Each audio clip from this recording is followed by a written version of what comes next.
Hello everyone, myself Priyanka Vijay Kulkarni. In this video, we are going to see the three laws of the Mendel, George Mendel, who is also known as the father of modern genetics, and he discovered the three different laws of the inheritance, like the law of dominance, law of segregation, and law of independent assortments. Yes, so he is an Austrian monk. He totally done his experiment on the pea plants. Pea plants, you can call it as a Pisum sativum.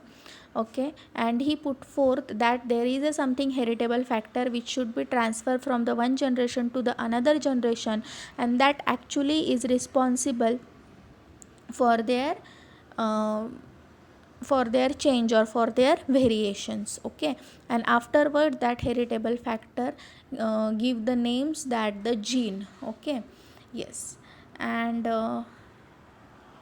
yes, he studied the 7 different strains of this pea plant. Here you can see the figure of the pea pod with the pea seeds. Okay, yes, he studied the inheritance of these 7 different kinds of the trait in this pea plant, and he first used the term of the dominance. Okay, the term dominance and recessiveness, these two terms are put forth by the scientist Mendel. Okay, yes, so this is known as the Mendelian inheritance or Mendelian genetics or the Mendelism. It is a set of primary tenets relating to the transmission. Okay, transmission of what? Transmission of hereditary characters from the parents to the offsprings.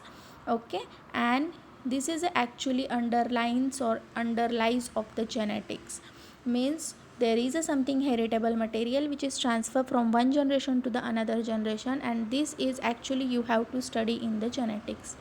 Okay, he published his work in 1865 and 1866, but at that time it is very controversial, and his studies is again rediscovered in the 1900.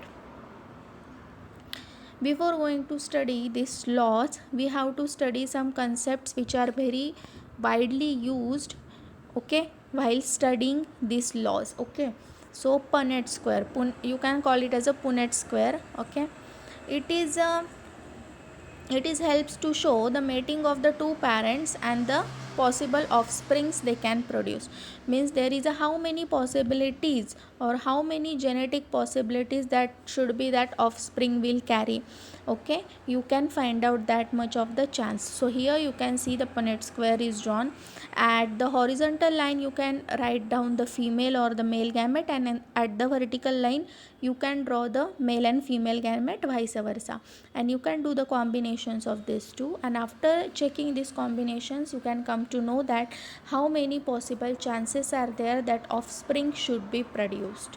Okay, yes, so Mendel's he observed the 7 pea plant traits, and they are easily recognized in a one of the two forms. Okay, yes, so what he studies the pea plant. Okay, but what character he has to be undertaken? So there are the 7 characters, like the flower color, flower position, stem length, seed shape, seed color, pod shape, and the pod color. Okay, he used this 7 types of the character. Why he used this 7 type of the character? Because these characters are easily distinguishable from your naked eyes. Okay, means purple and white color you can easily distinguish, axial flower, terminal flower you can easily distinguish, tallness and the dwarfness you can easily distinguish. Okay, so these characters are easily distinguished. That's why he choose the pea plant and he choose these 7 different characters. Okay, yes, the same things are given in the form of the figure you can see. Here the true breeding plants make the offsprings that are same as that of the parent every time. Okay, from his experimental data Mendel deduced that an organism has the 2 genes, means a set of gene which is known as allele for each inherited characteristics, and one characteristics come from the one parent. Okay, means what? Offspring is what? Offspring is nothing but the just a combinations of the gametes of the two parents, right? So one characteristics or one gene for the one trait comes from the one parent and the another gene for the same trait come from the another parent, and the offspring, it should be the combinations of these two both.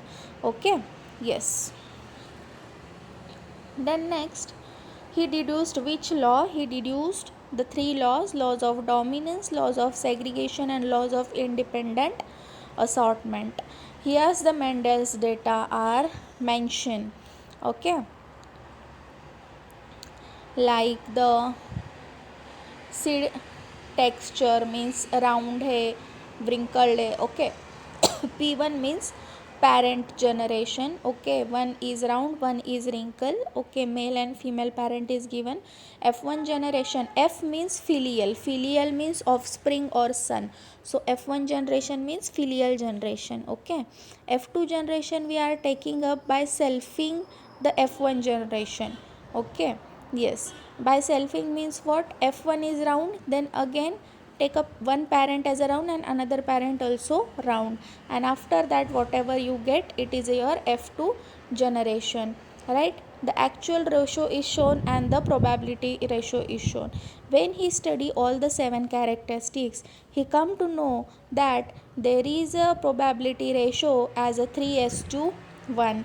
So this is the phenotypic ratio of the monohybrid cross. Mono means single. Okay, when you take in consideration the one trait, then you will get the phenotypic ratio as a 3:1. Okay, you can see in this data. So first of all we will go for the Mendel's law of dominance.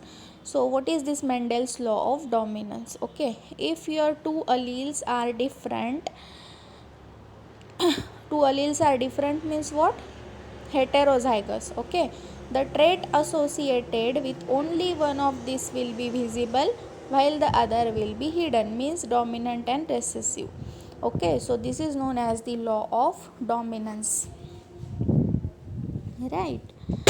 Means what? That if your parent is a heterozygous, okay, and the trait associated with only one of these will be visible, okay, while the other will be hidden, means dominant character will be shown and recessive character will be hidden. So this is your law of dominance. Okay, in another word you can say like that in a hybrid union or in a hybrid, the allele which express itself phenotypically is the dominant, and allele which fails to express itself phenotypically, it is a recessive allele. Okay, the hybrid individuals, it shows the phenotypically only the dominant character, that's why it is known as the law of dominance. Okay, yes, so how to explain this law of dominance? Here we can see the parents are given. When you are writing the parents, now write the phenotype and genotype of the parents. So here we are going to take the monohybrid cross. Okay, means just we are going to take a single trait in consideration, that is the height of the plant. So there are the two forms of the height, tall and the dwarf. So we are going to see homozygous and the homozygous dwarf. Okay, homozygous tall and homozygous dwarf. We have write the phenotype of the parent, genotype of the parent, then we have to take out the gametes. Okay, for from the gametes you will write the gametes capital T and the small t, and the F1 generation means what? Combinations of these two gametes. When you combine the capital T and small t, then you will get the your F1 generation as a capital T small t, means heterozygous dominant. Okay, but you have to go for the F2 generation. For that purpose you are doing the crossing over. Okay, so crossing over or self cross, when you done of the F1 generation, again you have to write the genotype and phenotype, then you have to write the gametes of it, means capital T small t, capital T small t, and then you have to, here you can draw the Punnett square. Okay, by drawing the Punnett square you can write down the combinations like capital T, capital T, capital T small t, capital T small t, and the small t and the small t. Okay, likewise, yes, so you will get the four chances. First one is the homozygous 12, second and third is a heterozygous tall, and fourth is the homozygous dwarf. So how many tall are the three, that's why 3:1. Okay, and its genotypic ratio is means capital T as to capital T, small t as to small t as to small t. Okay, means 1 as to 2 as to 1. It is its genotypic ratio. Okay, so this is a monohybrid cross which shows the law of dominance in the pea plant. Okay, yes. So this is the here we are going to dihybrid cross, and here we are going to consider the two different types of the traits, like the seed shape and the seed color. Okay, yes.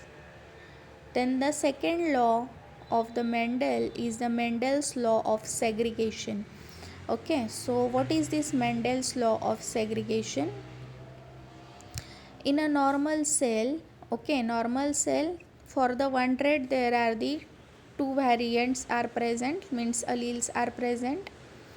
Okay, segregation means what? Remember one thing, segregation means separation. Okay, a gamete should be what? Sperm, egg, pollen or ovule.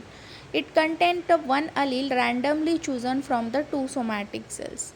If you have a one allele for the brown eye and the one allele for the blue eye, then the somatic cells has the capital B, small b, and the each gamete will carry capital B or the small b, which is chosen randomly. So this is the law of segregation. Okay, the separation of allele into the separate gametes. Segregation means what? Separation. Okay, so separation of alleles into the separate gamete. This is the law of segregation, right? So it state the 4 points, like the each individuals has the two factor for the each trait, means two genes, means two pair of alleles. Okay, the factor segregate, factor means allele. Okay, the allele which segregate during the formation of gamete, then the each gamete contain only one factor from the pair of factor, and after fertilization it gives the new individual with the two factors for the each trait.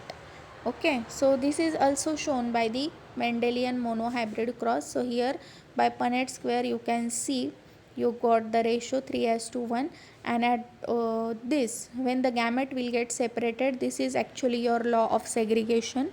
Okay, or law of separation means while writing the gamete you can write only one gamete from the one parent. Okay, and this one gamete from the one parent, this data or this possibility is totally independent on each other. Okay, means it is a law of segregation.